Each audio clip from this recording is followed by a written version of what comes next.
and now we are completely off kilter.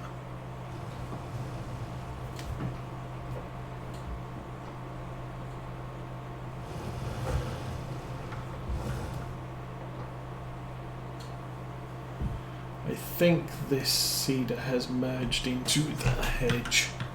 That's a no, so have I. Okay. And Cavalier Roy has mentioned this. The hedges are such that you can end up with your equipment just inside the hedge, and there's kind of not a lot you can do about it. So we'll move that over there, like that.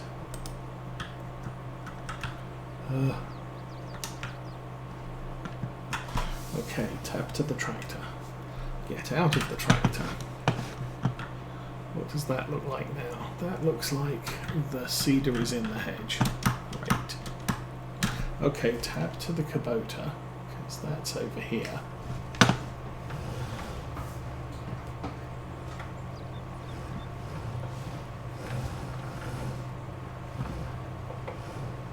And one example that Cavalier Roy mentioned was if you drive a tractor with a weight into a hedge, the weight can pass through the hedge and then get stuck on it. And then there's nothing you can do short of dropping the weight and then going to try and get... Oh, come on. Really? You're being awkward. There. We're out. Yes.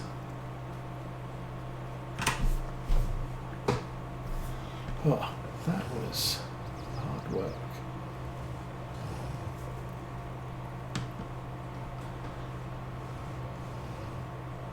And again.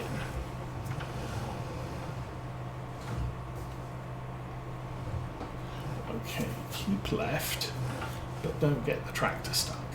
And we're through.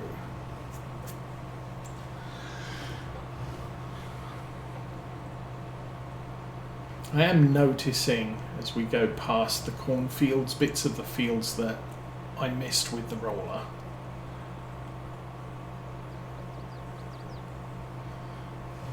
I mean, it's not too bad, you know. Rolling a field's worth about maybe 2% yield bonus, which admittedly when you're talking 1 million litres of corn silage, it's not an insignificant amount. But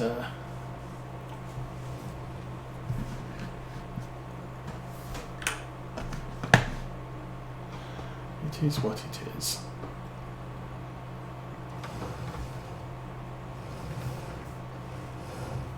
Yeah, 2% of 1 million is still 20,000 litres.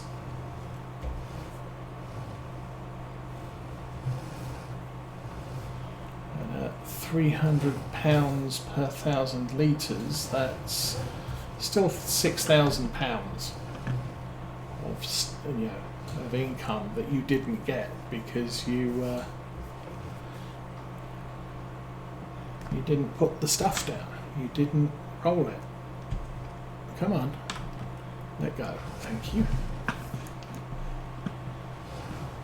Alrighty, we are done with that. Now, where am I going to put this thing? I guess in front of the Merlot.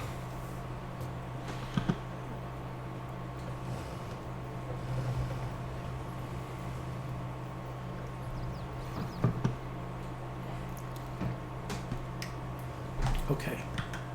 I did put the roller on the... Yeah, I put the field roller on the thing, and I've left the Kubota in the middle of the road. That might be a problem.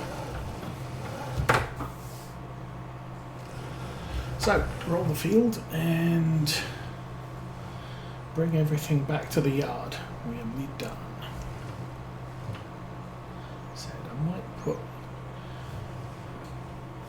I might do a regular worker on the roller.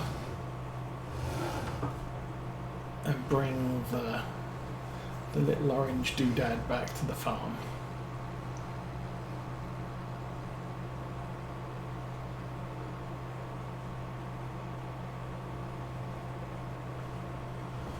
So 6. Huh.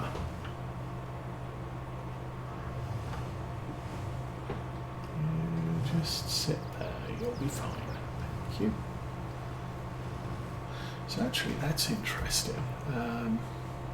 So I did notice that I was playing at 1 time speed rather than our normal 5 times or 3 times speed, and said probably doesn't matter. If I hadn't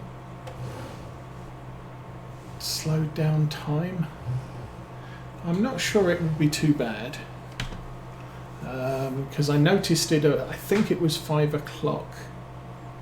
We've been playing 2 hours, so add 4 hours to 5:30, 6:30, 7:30, 8:30. It would only be 9:30, but it would be dark, so I think on the whole where we're at the moment is better. Right, let's go find the little orange thing. Take this back to the yard carefully, because that lime packet doesn't look particularly well balanced. AI worker B has finished their task. Like heck he has.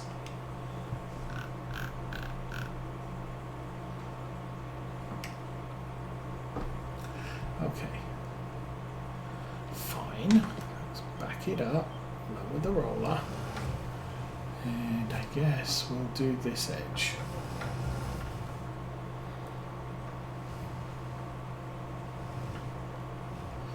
Can't see a thing behind me.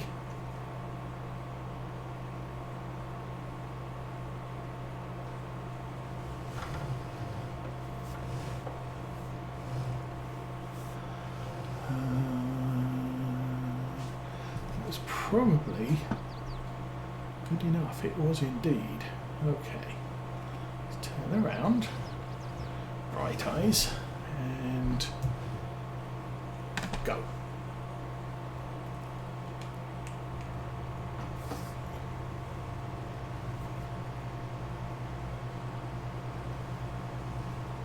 Now, having got rid of the Axion 940, I was thinking that there is a Zerion 3000 by Smetty, who used to do all the class tractors in Farm Sim 17, or all of the good class tractors in Farm Sim 17. Farm Sim 19, I think he did the 900, and then Giant said, hey, we're doing class as a featured manufacturer, so he sort of, oh, what am I going to do now? So he switched to doing mostly Fendt, an older Fendt, the Fendt Favorite stuff, which is, yeah, he does very good models, but he still does some class vehicles that Giants doesn't do. So they do the Zerion 4 and 5000 and the saddle track. He does the 3000. Which is kind of pricey, but you know, it's let's strap that down, because we are going to need silage additive in the big green monster sometime or other. Park that there. Poor thoughts. Turn the engine off. Okay, I'm going to sit in the worker for a minute. Okay, time for a look at the store. Little Luxon. It is a cute little tractor. So is that. It's actually, I think that's a bigger tractor. They're about the same. No, that's more expensive. Yeah, the camper headers were just the wrong type. That was the last thing we saw. So header trailer, logging trailer. Big giant thing, 250 horsepower shallow cultivator. Okay. Ah, axial flow, 208,000. That is It's not actually that big. I could buy that if I had the money and reconfigure our header to attach to case. Technically, it's not reconfigure the header to attach to case. It's reconfigure the header so it has case badges on the side. So, do I have the Zarian 3000 loaded? Yes, this thing. It's 330,000. Base engine is 335. Standard configuration, you can have a weight on the back or not. Rotate round. So, weight, no weight. Attaches. Oh, or you can have track. Track VC. What is...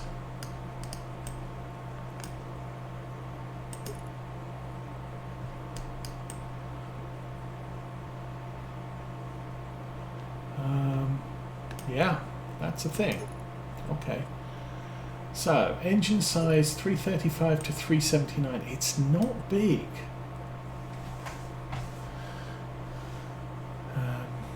379, it's about the same as... Oh, what am I doing?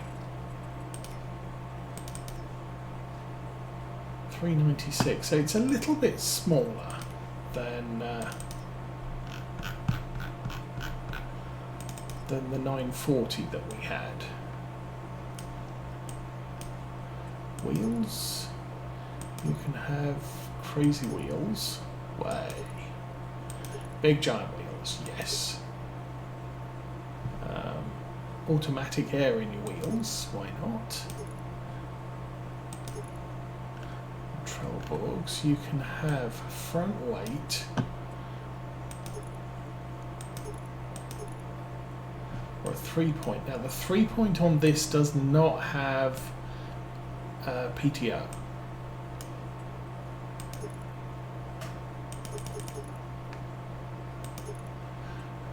Side sign, none. Okay, something on the side. Oh, okay. Little warning markers on the back. You've got option of area pro, GPS, main tractor colours.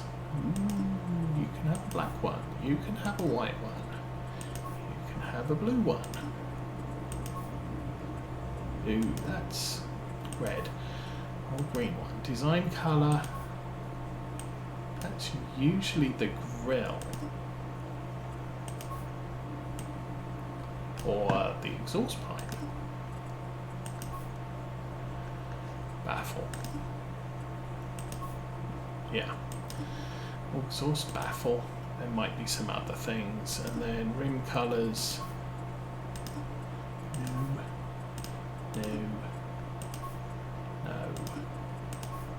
I think the default colours on this are fine.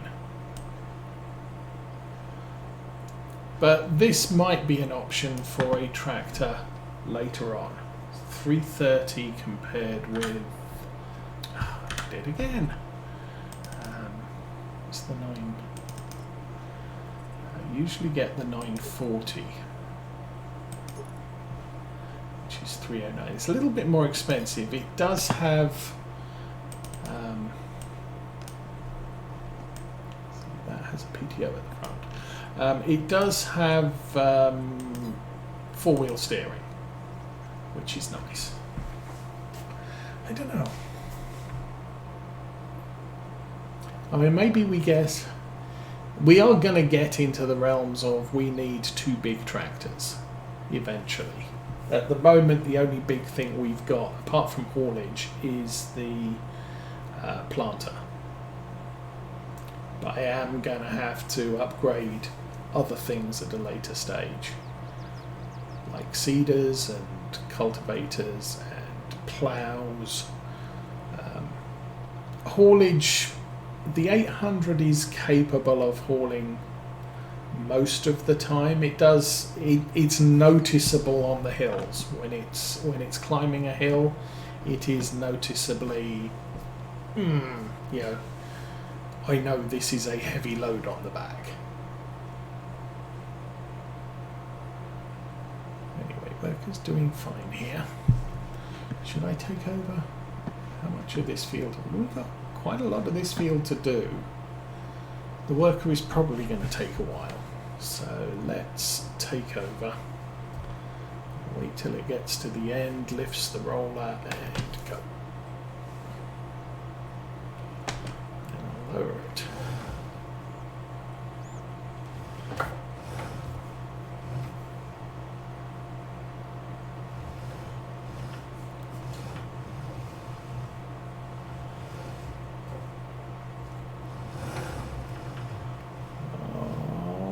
Now, baby, it's all right now. Okay.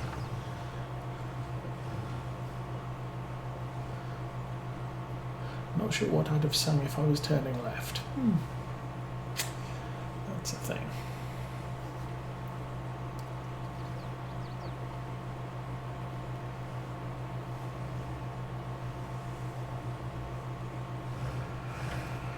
Oh, it's like driving on a is it NASCAR course? Right turn, right turn.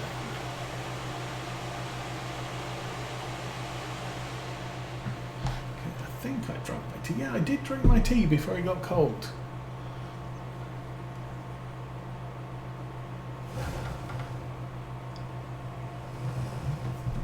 You can't see where I'm going now. Oh, and I did actually manage to make some Scottish shortbread cookies last night. Or yesterday afternoon. So, changed up the recipe a bit. The biggest problem I have with making them is they really need to be uniform thickness in order to bake. They don't bake at high temperatures and they don't bake for long. About all in, it took about 25 minutes to bake them at 325. The issue is getting everything the same thickness, because if you get the narrow or the thinner ones get far more crispy, they're not supposed to be crispy. They're supposed to be crisp but sort of melt in your hand type of cookies, and or melt in your mouth type of cookies. And the thicker ones can be undercooked, the thinner ones can be overcooked, and that's not really a good deal. I know you can get pastry roller with a thickness adjustment, so you can set that. And then you can roll your pastry and it will roll uniformly down to that thickness that you've set with the little tabs on the end of the roller. You could kind of use one of those in order to make the cookies a little bit more uniform and thus easier to control the baking. Still, we got some. This time I added some vanilla extract, actually fake vanilla, to the mix. Very simple. I mean, literally, it's half a cup of butter, and I use salted butter, so you don't have to add salt to the mix. And then double the amount of butter as flour and half the amount of sugar. So if you're using half a cup of half a cup of butter, you'd use a cup of flour and a quarter cup of sugar. It's that simple. And then you mix it all up. You make sure it's a reasonable consistency, so it's not too sticky, it's not too dry.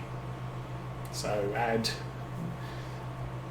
go light on the flour and add flour till it gets to the right consistency, and then you just roll it flat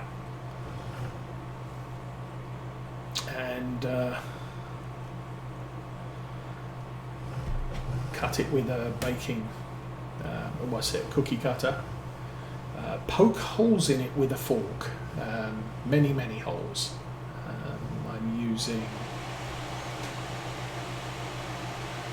I usually do about 5 stabs with a fork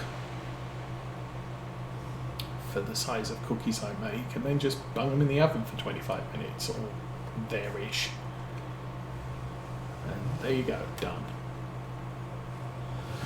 And then Mrs. Osa decided she would like to try to dip them in melted chocolate and let the chocolate harden. So we have half chocolate covered Scottish shortbread vanilla cookies.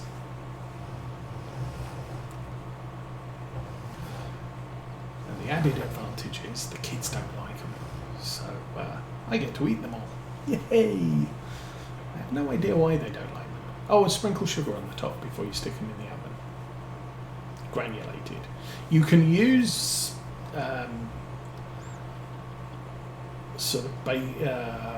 confectionery sugar in the mix if you want to, but you can use granulated. It really doesn't make much of a difference that I've noticed. But you sprinkle sugar on top, and the trick with that is you have a salt shaker. Not many people have a sugar shaker, so trying to get not too much sugar on the top can be a little bit of a challenge sometimes.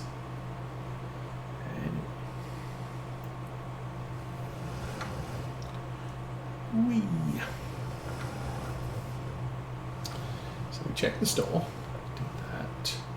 Everything's back at the farm except these 2 bits of equipment.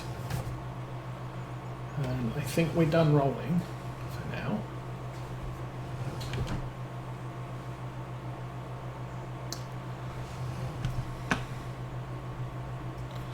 What's the deal there?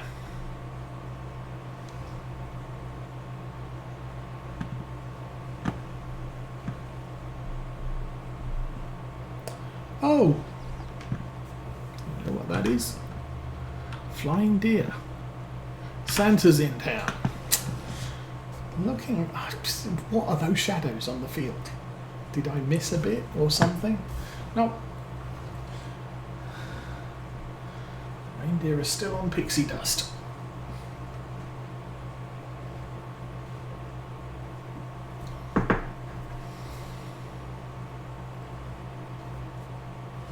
So coming up on still only 2 hours playtime, so add 6, add 4. So it would be 5, 9, 45 and 47. Call it 10 o'clock, and I think the sun is still up at 10 o'clock in Scotland.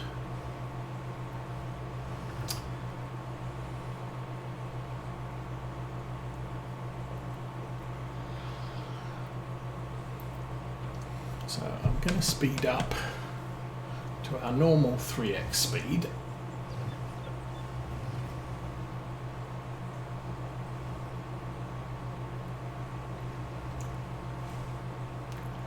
Yeah, I'm not going to worry about the fact that we weren't running at 3x speed.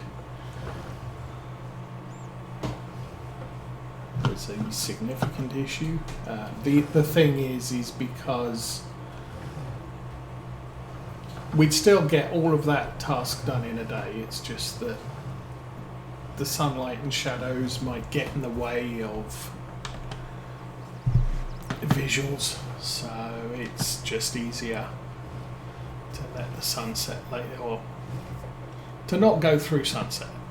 I mean, we've seen it cutting grass in November and it's 4 o'clock and pitch dark, and well, I think I might as well end the stream here and do the rest of this where you can't see it, because you can't see it anyway. Okay, 800's in park. Whoops, I did turn the engine off. I should get out. I should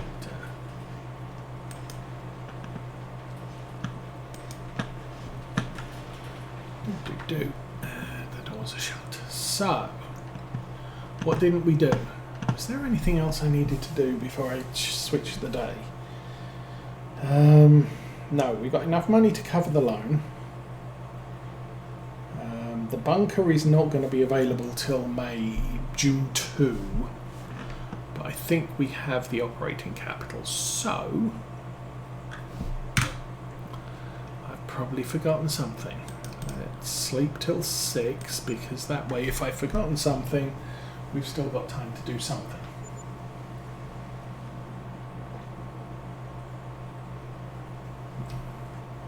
And we basically have 6. Whoa, that's a lot of things happening. Okay. Oh, there's loan and loan interest. Well, we still had enough money to do the things. For sale stuff. So the cute little Luxon's gone. There's a bucket, there's a sprayer, there's a slurry tank, there's a thing. Oh, Helianthus header.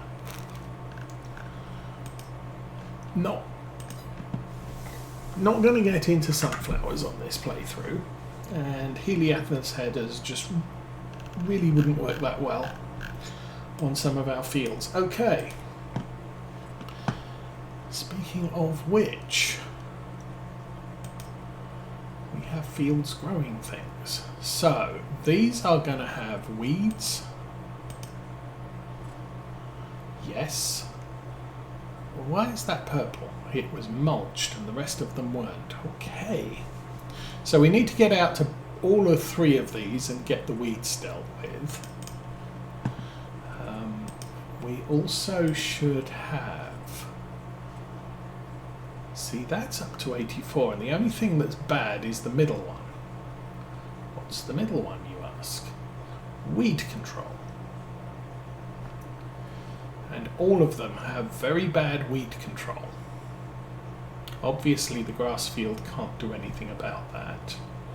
However, we can now go out there and weed things. Also, pH is good across the board. We're going to have to renew the scan data on that one at some point. And then nitrogen is just ugly. We're going to have to get out there with the sprayer. And that's going to be an issue. Okay, jobs, tasks,